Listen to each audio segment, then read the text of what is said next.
micro entrepreneurs, nano entrepreneurs as we call it, and especially the women that are trying to build something.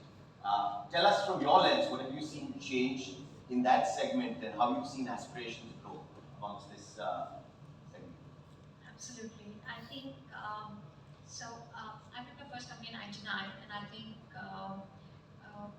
that was a time when getting a company off the ground took like 3 months. You had to build your own server rooms. I started working around the idea of using internet to connect women to economic mainstream about over a decade ago, 2013. And we built a company called Sheroes. 2013 vintage. India internet user base was 10 million people, and there were maybe, I don't know, a million women online or half a million women online. And it was a huge bet because we said internet in India is going to grow, and we can't build this developed world economy, this trillion-dollar economy that we're talking about, without women being an equal stakeholder in it. Yeah. And we've spent last decade building that. First with employment. I think India's employment number for women has been historically very low. But again, India is a country full of surprises. What could not be solved at an employment level is now being solved at an entrepreneurship level. So while building Sheroes, we saw the number of internet users go up, right? We all saw the 800 million internet users come up. 300 million women are connected to the internet. And we think that's the biggest power. Today I'm building a company called Mahila Money, which offers the first loan to a woman building a small business. Has anyone seen English Window Show?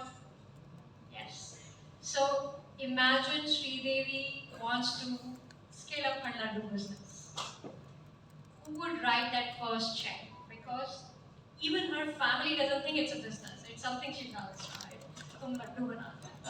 But we all know women, literally in our neighborhoods, on WhatsApp, who run beauty parlors, who run yoga studios, who run food businesses, who run tuition centers.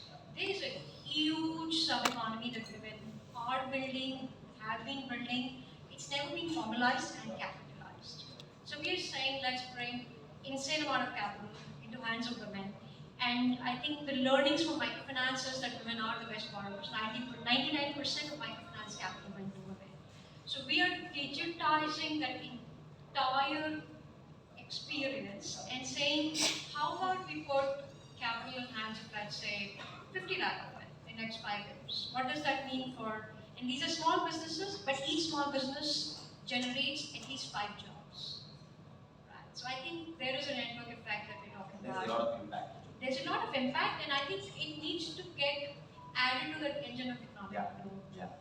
But you know, Sai brings an interesting perspective that to build a small business in India, you know, startup is a word, entrepreneurship is a word, but you know, Vatsal, what I was also trying to point out to is we've always been a small business economy, right?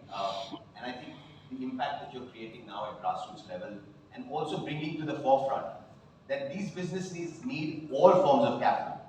You know, we've been evangelizing alternative forms of capital in India and really talking about that, yes, for every founder there is equity capital and there is quasi-equity or non-dilutive capital.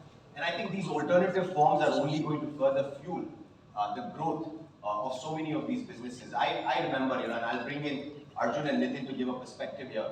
I remember 10